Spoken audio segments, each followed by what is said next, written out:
So, my family decided to take a trip to the countryside. The vibe was all back to our roots, you know? Like nature, peace, bird singing. Until you realize that peace is just rural code for boiling hot hell with jacked up mosquitoes and Wi-Fi that vanished like dignity at an office karaoke night.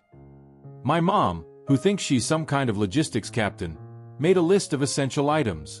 A full-blown manifesto. She packed everything: motion sickness pills, bug spray, band-aids, gauze, anti-venom, even though we were going to Minas Gerais, not the Amazon. But she forgot one tiny little thing: my dad's backpack. The backpack. The sacred ark of the man. The Batman utility belt of the countryside.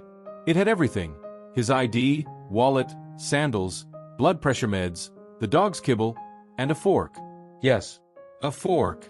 We never figured out if he brought it to eat, if it was a lucky charm, or if he genuinely believed he could stab someone and make a run for it if things went south. We realized it was missing 3 hours into the trip. 0 signal, 0 turning back, and 0 patience. Total silence in the car.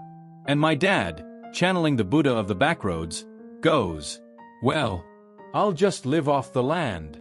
Just like that, the man turned into some kind of asphalt adventurer. At the first stop, he tried to make sandals out of banana leaves and string. The result? A botanical disaster. Looked like a shoe made by a drunk elf. Every place we stopped, he became a celebrity. Some lady even took a picture with him. This is Mr. No Backpack. A free man. And he smiled like some forest guru. What's missing in the bag overflows in the soul. People started offering him food in exchange for spiritual advice. Some guy handed him a pastel and asked, "How do I quit corporate life?" And my dad, without missing a beat, said, "Start by forgetting the backpack. The badge will walk out on its own." By the time we got back, he was unrecognizable. Wearing a t-shirt with the I Ching symbol, Desert Prophet beard, and a necklace made of beads and bottle caps. He decided to start a blog called Forced Minimalism: The Journey Without a Zipper. 3 readers. All family.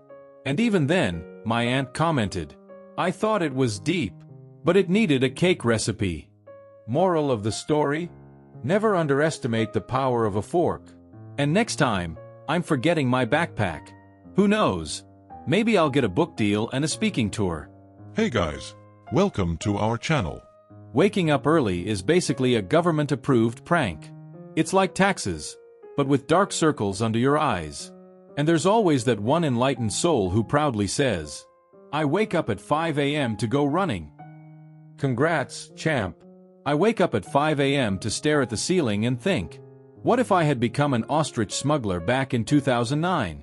Would my life be better? Waking up with the first alarm should be a federal crime. People who get up with just one beep aren't normal. I use 5 alarms. Each one has a military-level mission. 1. First alarm. Attention, soldier, you're about to be woken up. 2.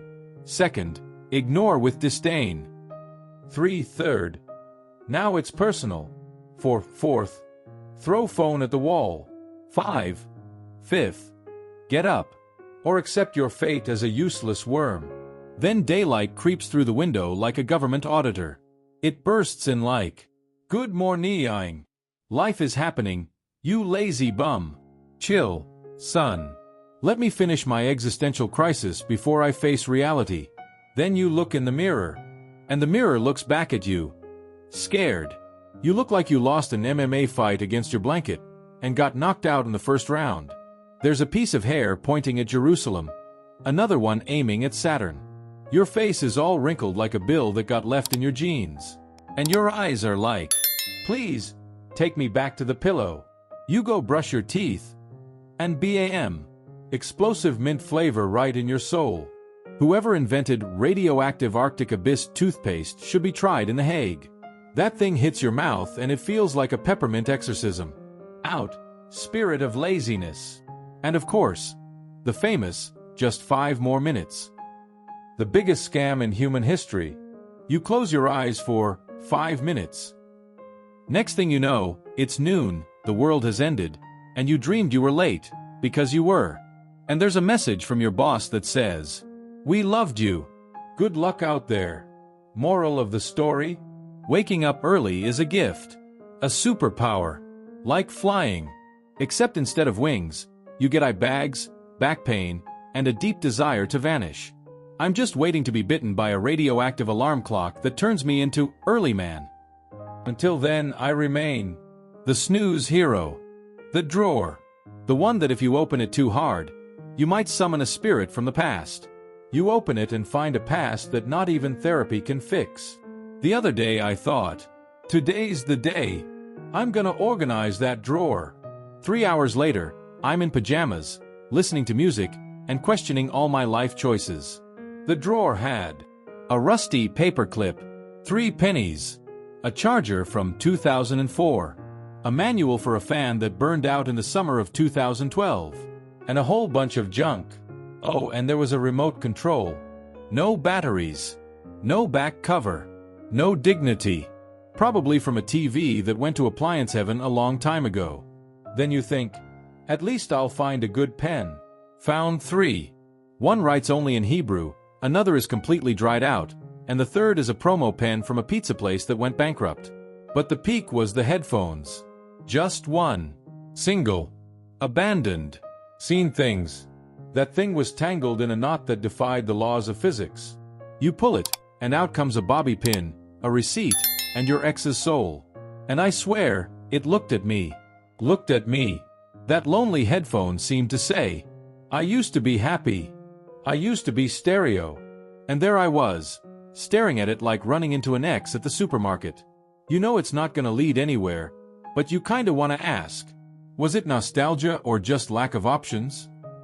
In the end, I closed the drawer, made the sign of the cross, and now every time I walk by it, I hear, stop shoving your feelings into the literal emotional drawer. That headphone is still there, judging me, knows too much. It's basically the therapist of my house now. There are invisible scars that shape lives. Abuse steals your peace, but not your strength. Breaking the Cycle of Abuse is an interactive guide where you'll find powerful tools to identify the signs of abuse, understand the dynamics of violence, find shelter and legal and psychological support, plan a safe exit from a harmful environment, overcome trauma and rebuild your self-esteem. Start your journey of healing and transformation now for just $9.60. Oh, I met a guy on a dating app. It's called Cringe Love, basically Tinder with Mercury in retrograde. His profile, kinda promising. Name Icaro. That was the first red flag. The dude who flew too close to the sun, and clearly never fully came back. His photos. He was smiling with every single tooth showing. The kind of smile that says, I'll either make you laugh or try to sell you a 12-step prosperity course. One photo hiking, another meditating shirtless by a waterfall, and one holding a self-help book titled, Awaken the Inner Jaguar. I thought, okay, a little weird, but maybe he's hot and zen. Spoiler. Only one of those adjectives was true, and it wasn't zen. We started chatting. His opener, gratitude for allowing me to share this energetic field with you. And I'm just sitting there trying to figure out if he prefers pizza or sushi. He invites me out. We agree to meet at a cafe. I arrive 5 minutes early, because I'm a functional adult with a clean credit score and respect for time. 15 minutes go by. Nothing. 20 minutes. And he finally shows up, sweaty, looking like he either ran a marathon or escaped from a police chase. Sorry I'm late, he says. My grandpa locked the dog in the car and I had to negotiate with him. To this day, I don't know if he meant he negotiated with the dog or the grandpa. And honestly, I'm not sure which would be more concerning. Sit down. I give that polite smile, the kind you give when you're already considering faking food poisoning. Then the conversation begins.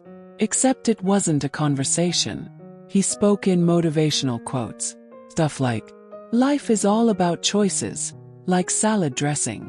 I thought he was ordering the menu in poetic form. Nope.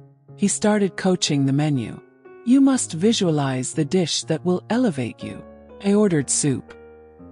He looked at me with spiritual disappointment and said, I sense fear of boldness in you. Fear, Ikaro. Fear is what I feel when I look at your shamanic backpack that probably has a drum and a therapy cricket inside. Then comes the esoteric part of the torture. He pulls out his phone. I think he's gonna show me a pic, a trip, a meme. Something normal. Nope. He opens a meditation app and says, "Do you mind if we share 7 minutes of silence before we continue our conversation?" 7 minutes of silence. In a cafe. Contact. Like some kind of spiritual duel. All that was missing was incense and a gong. I'm there trying to hold it together while he's breathing deep, like an asthmatic dolphin. But wait, the climax was yet to come. He grabs his backpack. At this point I swear I thought he was gonna pull out a didgeridoo, and says, "I brought something to show you my vulnerability." He opens it, takes out a leather-bound journal, with a healing crystal hot glued to the cover, a sacred relic from the mystical land of Kochistan. He opens to a page marked with a peacock feather bookmark, and starts reading out loud a passage where he cried because a squirrel gave him a dirty look at the park. I'm not making this up. He cried because he felt judged by a squirrel. At this point, I was trying to signal the waitress with my eyes like it was a hostage situation. She ignored me. Maybe she'd been through the same thing and was still emotionally recovering. And the grand finale. He looks at me, eyes watery. Maybe from emotion, maybe from an allergic reaction to his own cologne, and says, "I feel like you've unlocked my sociability chakra, buddy." The only thing I wanted to unlock was the cafe's emergency exit. Asked for the check. Activated Uber. Ninja escape mode. And I swore I'd never date someone whose profile says, "Gratitude," more than 3 times. Moral of the story.